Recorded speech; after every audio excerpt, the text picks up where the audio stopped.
des chanteurs, enfin des guitaristes qu'on a perdu. On a perdu la semaine dernière un grand guitariste sénégalais qui s'appelait Mamadou Bey Djimi, qui est le guitariste du Super Étoile, guitariste de Youssou Ndour, qui avait un son extraordinaire.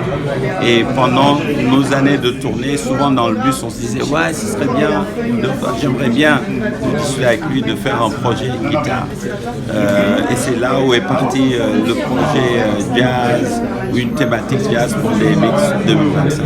Donc d'abord et avant tout pour mettre en exergue nos groupes instrumentistes. Parce qu'on est en train de les perdre. Par exemple, on prend le khalam. Il n'y a pas beaucoup de genres de khalam au jour d'aujourd'hui au Sénégal quand on compare ça avec nous. La deuxième raison, c'est que justement avec la conversation qu'on vient d'avoir sur le jazz africain, la représentativité et la représentation du jazz africain dans le monde et la perception de ce jazz africain.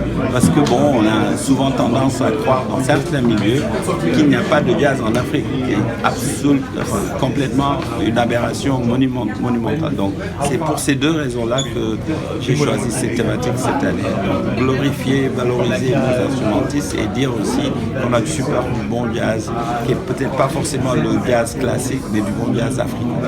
Du coup, pourquoi cette perception? Est-ce que c'est justement parce que c'est pas ce jazz classique, ou est-ce que c'est parce que, vous l'avez évoqué là un petit peu pendant la conversation, il n'est pas assez bien exporté encore? Voilà, il n'est pas assez bien montré, il n'est pas assez bien représenté. Et puis bon, voilà, on s'habitue à ce à quoi on est exposé tous les jours.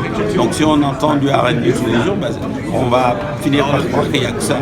Et donc nous, on a un effort à faire pour dire, ah ben tiens, nous on a ça aussi, on joue ça aussi. Et c'est ça, c'est parce que bon, il n'y a pas assez de représentation, il n'y a pas assez de marketing autour de ça, il n'y a pas assez de ressources financières qui sont mises dans la promotion et l'exportation de certaines, des musiques africaines. Et pour moi, ça c'est un outil, ça c'est une plateforme via laquelle on peut faire ça. Et ce problème, il se situe au niveau des pays africains d'où viennent les musiciens, ou aussi de l'extérieur, soit l'Europe ou l'Amérique? Quel problème? Le problème de cette méconnaissance et de ce mauvais marketing des musiciens. Ah non, c'est un problème purement au niveau de nos pays, parce que quand tu veux vendre quelque chose, il faut le marketer. Il faut te donner les moyens d'aller dire, tiens, je vends ça et c'est super, il faut aller voir consommer. On le fait dans le cadre des produits alimentaires ou d'autres produits classiques, mais pour la musique, ça reste. Quand tu vas à la foire de Paris, la foire de l'agriculture, le salon de l'agriculture à Paris, tu as plein d'exposants sénégalais qui vendent leurs produits. Mais la musique répond au même mode de fonctionnement. Il y a un produit, il y a un marché, il y a un truc qu'il faut consommer, il faut l'amener au marché à coût de budget marketing. Donc je pense que pour ça, on n'a pas su faire un super travail.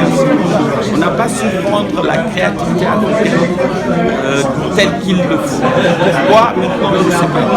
Peut-être parce qu'il n'y a pas les moyens nécessaires pour le faire, peut-être parce que nos pays sont pauvres, peut-être parce qu'ils ne sont pas intéressés. On va savoir pourquoi. Mais le conseil est là, à moins de faire du marketing de ce qu'on vend, on va se retrouver produit. Et est-ce que tu as l'impression que du coup les jeunes musiciens africains, on va dire d'Afrique de l'Ouest, se détournent du jazz, Bien sûr, parce que à la fin de la journée, ce qu'ils veulent, c'est de gagner leur part via leur musique. Alors s'ils voient que c'est l'afrobeat qui se vend mieux, c'est avec ça qu'on remplit les salles, on va avoir des problèmes pour les convaincre. Gage égale pauvreté. Alors c'est pas le cas. Je veux dire, on ne peut pas avoir 20 Beyoncé africaines qui vont remplir le stade en participant. Même dans les pays du Nord, c'est pas le cas. Tu as une Beyoncé, tu as une un Burna Boy et 150 000 artistes qui font des beaux jours, des petites et moyennes salles dans le monde entier. Et c'est pour moi, c'est ce créneau-là qu'il faut identifier. Et puis voilà, aller prendre ses chances comme tout le monde le fait. Et alors en termes entre guillemets d'arguments marketing, la force du jazz africain entre guillemets, c'est un peu ce que vous avez évoqué, cette fusion entre Mais c'est un tout petit peu, merci. Cette fusion entre les genres et ce jazz qui a été un peu réapproprié. C'était quoi la question? L'argument marketing pour le jazz africain. Alors l'argument marketing, alors il y a la réclamation de la maternité du gaz. Le gaz est parti d'Afrique, donc je pense qu'en termes de créativité musicale, on est imbattable. Et c'est ça qu'il faut dire 1000 fois. Et à raison de gens hyper méga créatifs, de gens hyper doués, excellents avec leur instrument, excellents dans leur composition. Je pense qu'il y a des rythmes. Je prends la percussion par exemple. Le Sénégal est la capitale mondiale pour moi du rythme. On a une complexité dans nos percus sénégalaises qui est imbattable dans le monde entier. Peut-être les seuls rivaux sont les Indiens avec le tabla. Donc en s'appuyant sur cette force-là, cette force rythmique, je pense qu'on peut créer des choses qui sont extrêmement originales et qui font bouger les gens. Je pense que oui, il faut savoir connaître sa force et son atout et s'appuyer sur ça quand on parle de SWOT analysis, strength, weakness, opportunity, threat en anglais par exemple, force, faiblesse, opportunité et menace. Nous, notre force, c'est ça. Et il faut savoir qu'est-ce qu'on a de l'avantage comparatif, qu'est-ce qu'on a que le jazz norvégien ou le jazz scandinave n'a pas, et s'appuyer sur ça et dire ça c'est une option supplémentaire, c'est quelque chose d'autre, ça va faire bouger, ça va faire bouger. Et j'ai vu ça à Jazz Head l'année dernière, il y avait un groupe nigérien, mais c'était extraordinaire. Et tout le monde a adoré leur set parce que c'est différent et ça bouge.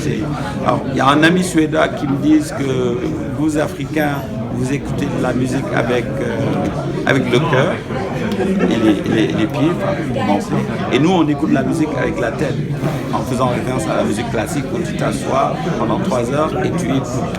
Alors nous, oui, c'est le rythme, donc voilà, il y a différents modes de consommation ou différentes formes d'appréciation de la musique, et aussi ça se reflète dans la composition, dans la création musicale.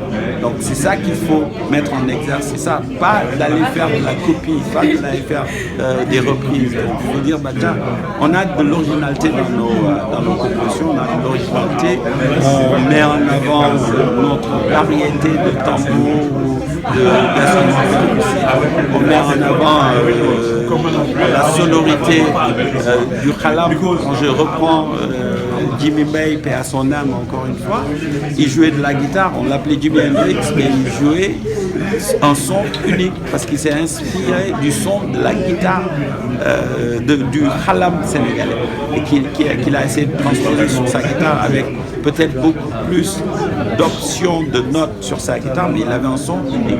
Et donc à chaque fois qu'on joue quelque part dans le monde, mais tout le monde me dit mais c'est quoi ce son, comment il arrive à avoir ce son? Eh bien c'est ça, pour moi c'est cette créativité, c'est cette originalité qu'il faut mettre en exergue parce qu'on a plein de choses à montrer.